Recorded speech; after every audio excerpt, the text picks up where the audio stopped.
할렐루야. 예. 얼마 전에 우리 집사님이 목사님 이러다가요 우리나라 전체가 그냥 우울증 걸려서 죽겠어요. 그런 말을 제가 좀 들었습니다. 그래서 아 그럴 수가 있겠구나 생각을 했습니다.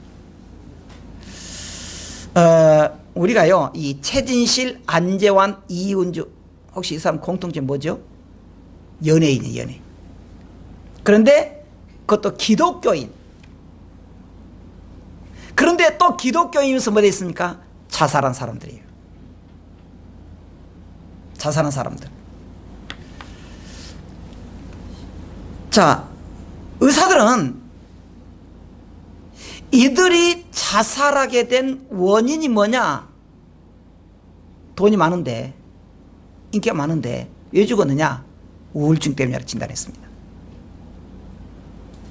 우울증 때문에. 사실은 이 우울증 증상들이 이들만이 아니에요. 평범한 생활 주부도 그렇고 사업하는 사업자도 그렇습니다. 그래서 전문가들은 뭐라냐면은 이들이 이렇게 유명인들이 죽으면은 베르테르 효과가 나타나는 거 큰일이다 그랬어요. 베르테르 효과란 말이 무슨 말이냐? 누가 죽으니까 슬퍼하다가 팬인데 광팬 있잖아요. 그러다 자기도 같이 죽는다는 거예요. 요즘에는 좀 안 그럽니다만은 한때 그런 적이 있었습니다. 한때. 그래서 어떤 사람들은 생활고에 비관해서 자식들과 동반 자살한 주부가 있고 가족들을 해외로 보내고 혼자서 뭐라 그래 기러기 아빠들 여기서 새값밖에 돈 벌어서 외국 보내다가 너무 외로워서 죽은 사람들이 있고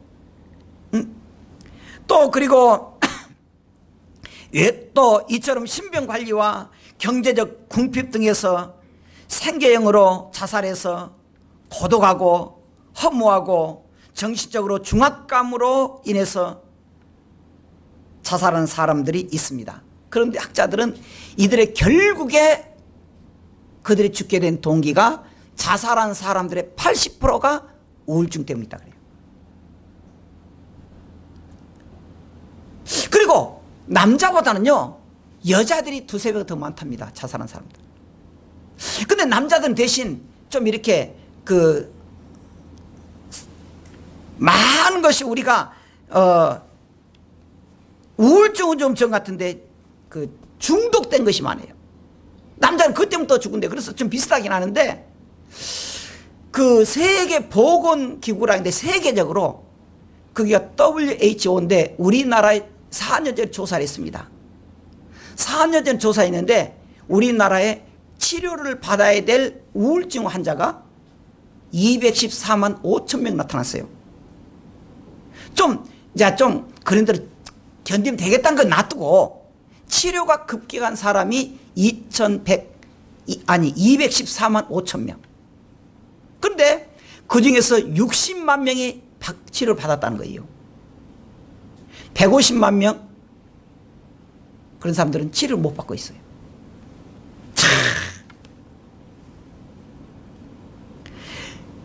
보통 우리가 하는 말이 예수 믿는 사람은 성령 충만하니까 무슨 우울증이 있습니까? 있어요. 제가 이렇게 범성동으로 이렇게 딱 운전하러 가면요 꼭 하나 이렇게 옆에가 이렇게 써진 것이 있습니다. 요즘 그것도 안 된가 띄어놨더라고요. 정신상담 대환영 기독교인 특별 대우 한해 준다는 거예요. 우울증 환자들 상담 필요한 사람들 근데 기독교인들 특별히 우대해 준대. 그 말 뭔 말이 기독교인들 온다는 거예요. 참. 그리고 우리가 학자들은요 구약에 보면은 진짜 기가 막히게 능력 있고 하는 사람이 있었습니다. 엘리야라는 사람이에요. 엘리야라는 사람은요 얼마나 성령 충만했는가. 그 우상들을 섬겼던 바알 신상 섬기는 450명 선지자들 지금 말하자면 목사님들 대표들 그리고 아세라를 섬기는 400명 850명의 그 지도급들과 더불어서 엘리야가 싸움을 했습니다. 영적 싸움. 진짜 누가 신인가 보자 내기하자. 850명과 그들 따른 수만 명의 사람 속에서 엘리야가 혼자 한 거예요. 진짜 누가 신인가 보자. 그래서 내기를 했습니다. 그래가지고 엘리야가 이겼어요. 850명 전부 죽였습니다. 얼마나 당당해요. 근데요, 그렇게 능력 있고 정말 하던 그 다음이 중요해요. 그 다음에 허전함이 있어요. 그래서 이 엘리야가요, 저 굴 속에 숨었습니다. 하나님, 이제 죽여주십시오. 난 다 산 것 같습니다. 지금 아합이 나를 죽이려고 지금 살인 명령 내렸는데, 하나님, 나를 구해주세요. 아니면 나를 죽여주세요. 이제 살 만큼 살았습니다. 학자들은 그를 우울증 시대였단 말이에요.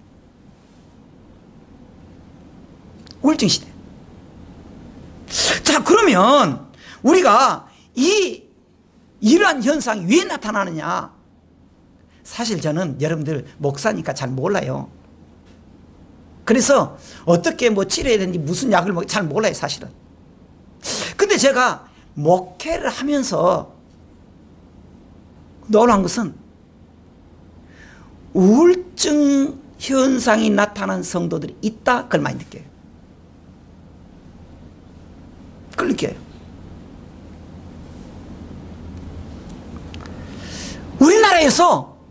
우리나라가요, 우울증 때문에 자살한 사람이 세계 1위입니다. 1위. 자살공화국이라 그래서 우리나라를 자살공화국이라 그럽니다. 참 이상. 우리나라는 세계적으로 세계 1위 같이 많아요. 세계 1위.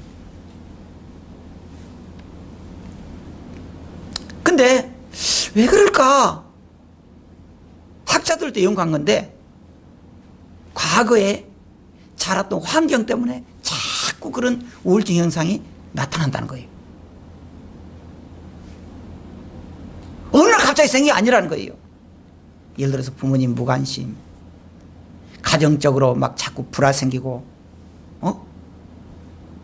막 폭력이 휘감고, 또 부모들의 너무 필요 이상의 심한 잔소리, 엄한 교육, 이들은 자신감이 떨어져서 사람들과 대화하지 않으려고 그래요.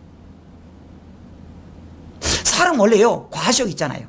좀 이렇게 잘 보이고 싶은 거. 연기에 대한 자부심도 있잖아요. 막 자랑하고 싶고, 경쟁 심리가 있고. 그런데 그걸 놔두면은 사고칠 것 같으니까 자꾸 누르잖아요. 그것이, 누른 것이 그들에게 자라는 그 심령을 점점 죽인다는 거예요. 학자들이 해서 보니까 그래. 제가 뭐 연구한 건 아니고.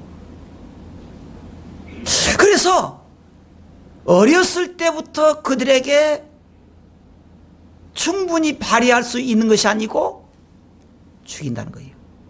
그러면 안 돼. 못 써. 너 그러면 안 돼. 누르니까. 조금 잡으면 안 돼. 그 다음에 현재 때문입니다.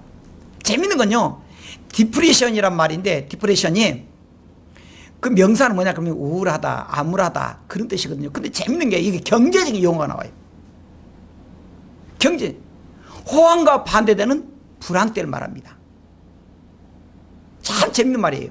우울증이 디프레션인데, 그걸 경제적 용어로인데, 경제적으로 점점 경기가 나빠졌을 때 불황을 디프레션이 낳는다는 거예요. 무슨 말이냐?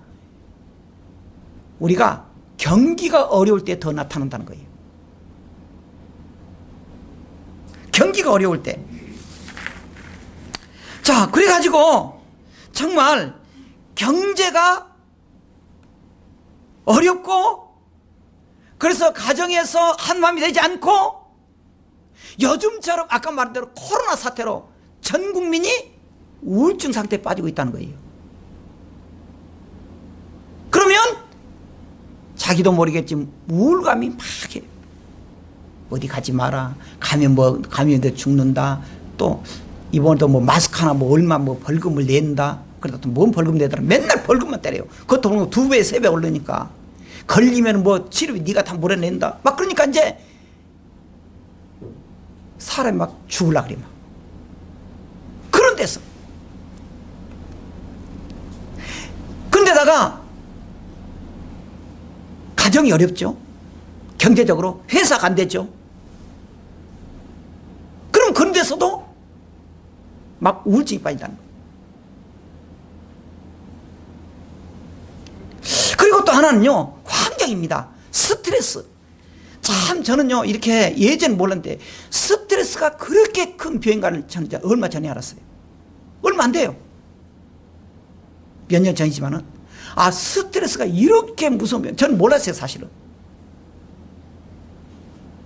모든 병의 근원이 두 가지라고. 누가? 감기하고 스트레스래요. 감기가 그렇게 무섭다 그러던 말이에요. 그런데 이 우울증은 아까 말한 대로 남성보다 여성들이 더 많이 나타난다는 거예요. 세계적인 추세인데도 정말.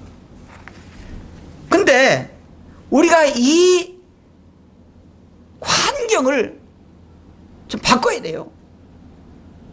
바꿔야 돼. 그러면 우리가 이제 그 스트레스를 좀 어떻게 좀 극복할까? 저는 좀 생각을 했어요. 이것은 뭐 의사 진단인 거 제가 기도하면서 생각하는 겁니다. 왜 사람들이 그렇게 우울증이 쉽게 빠질까? 첫째는요, 자기 혼자 오만 가지 생각을 다 하더라는 거예요. 그래가지고 자신감이 없어지고 스스로 비참함이 느끼고 혼자 오만 가지 다. 집사님 반갑네요. 그러니까 할렐루야 그러면 얼마나 좋아요. 안 왔다고 지금 비꼬구나. 꼭 그렇게 생각해요. 그런 사람들이 위험해요. 무엇을 대화를 하면은 긍정적으로 대화를 안 해요. 부정적으로 생각을 해요. 무시한다 그러고. 그렇게 하지 말라는 거예요. 그래서 우리나라 사람은요, 함께 하는 것이 잘 그렇게 좀 익숙이 안 됐습니다. 같이 모여서 대화하고. 그나마 지금 대화하지 못하게 하잖아요. 그러니까 이제 막 사람들이 더 부글부글 속으로 끄는 거예요. 우리나라 사람 특징이 뭐냐? 너무 점잖해가지고요, 사람과 함께 하는 것은 어울림에 대해서 부족해요. 그러다가 우울증 있는 사람은 더욱 그래요. 그러니까 건강한 사람들이 가서 이렇게 함께 어울리도록 해줘야 되고요. 또 본인도 노력해야 돼요. 노력해야 돼요. 정상적인 사람이 서로 끼어앉게 해주고 홀로 있게 하지 말고, 우울증 현상이 있으면요, 지금쯤 딱 보면은, 야, 내가 걸리면 어떡하지? 우리 가족은 어떡하지? 나 죽으면 어떡하지? 괜히 그냥, 아니 벌어진 것도 아닌데 막 그냥 먼저 걱정을 해요. 그러니까 조그만 그 적은 것도 태산처럼 느껴져가지고 자신감이 없어지고. 그러면 안 되더란 거예요. 그럴 때 우리가 솔직하게 고백해야 돼요. 5만 가지 잡동사니 생각을 하나면 안 돼요. 제가 옛날에 이야기했는데 이런 일이 있었다니까. 제가 후에 알았어요. 운전을 가요. 저 운전하잖아요. 이렇게. 자, 집사님 뒤에 차 타잖아요. 근데 앞에 거울이 하나 있습니다. 앞에 거울. 운전자의 앞에 거울, 이 안에 볼 수 있도록. 운전하는데 앞에 거울까지 안 보잖아요. 언제 보고 있겠어? 큰일 나지. 근데 뒤에서 딱 집사님 이렇게 거울 보면은 제 얼굴 딱 보여요. 목사님 이런 거예요. 뒤에서. 전 몰랐지 지금. 아니 목사님 그런데 어떻게 알고서 그러겠어요. 내가 지금 운전하고 있지. 이거 어떻게 보고 있겠냐고. 큰일 나지. 그 다음부터 차를 안 타고 비춰온 거예요. 왜 이렇게 목사님 이렇게 했는데 모른 척 했다 이거예요. 목사님 그럴 수가 있냐 이거예요. 옛날에 전혀 몰랐어요. 근데 자기가 다 생각한 거예요. 목사님 나 싫구나. 다음에 안 그랬다고 또 아니요 내가 다 알아요. 지가 다 안돼. 아니 그게 아니라 근데 내가 안 돼. 다 안 돼. 다 알아요. 목사님 그런지. 이야, 이게 병이에요. 이게 우울증 증상이에요. 근데요, 의사들이 뭐랬냐면 우울증은요, 보통 여러분들 들어봤을 거예요. 우울증은 방송 들어봤을 거예요. 감기와 같다는 거예요. 감기. 그래, 이 말은 무슨 말이냐, 누구든지 우울증이 올 수 있다는 거예요. 감기가 누구든지 오든지 간에. 근데 그 우울증을 초기에 딱 치료하면 괜찮아요. 낫고 괜찮고 속으로 썩고 숨기고 그러면은 이것이 골변에 서 터져서 죽을 수가 있어요. 죽을 수가 있어요.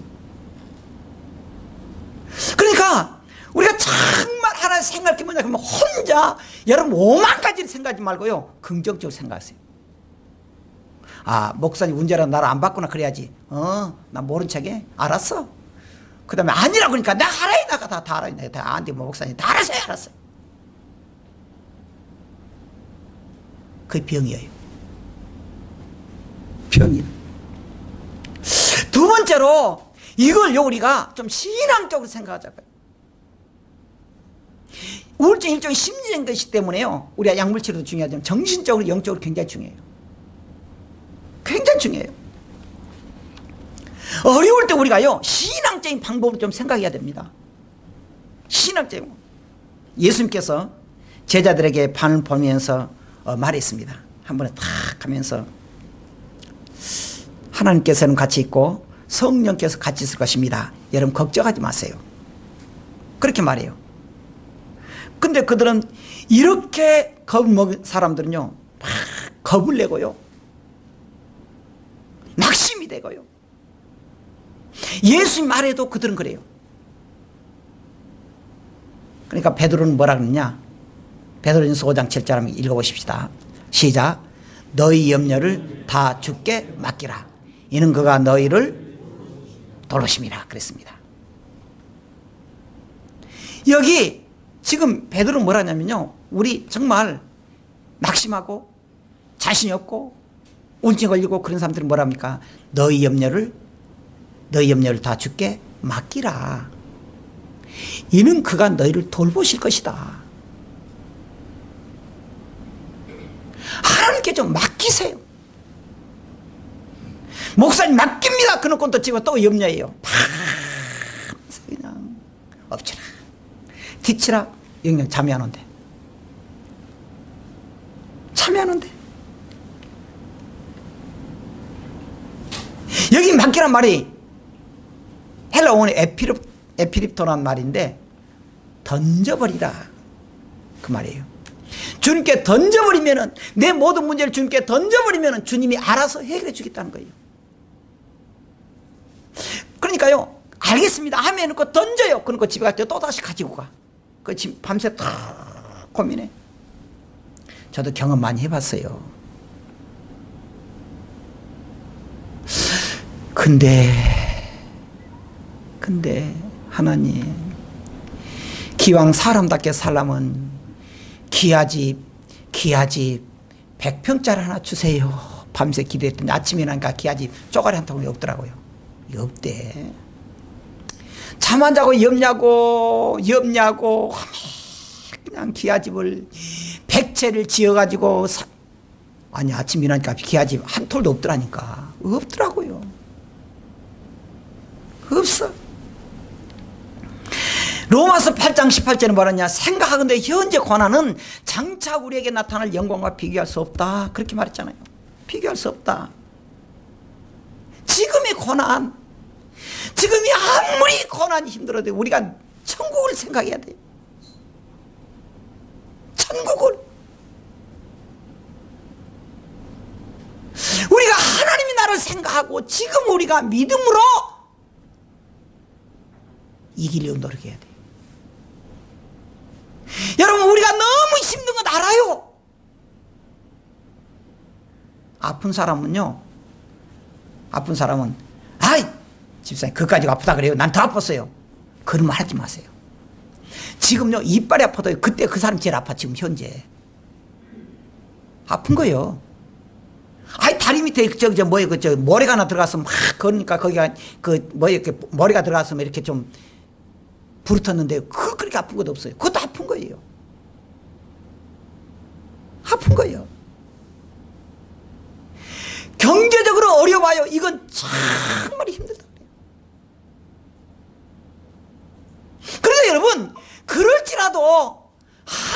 믿는 생각을 해보자는 거예요.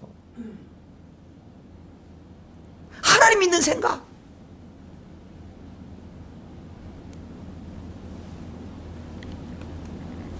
그래서 시편 40편 5절 한번 읽어보십시다. 시작. 너는 하나님을 바라라.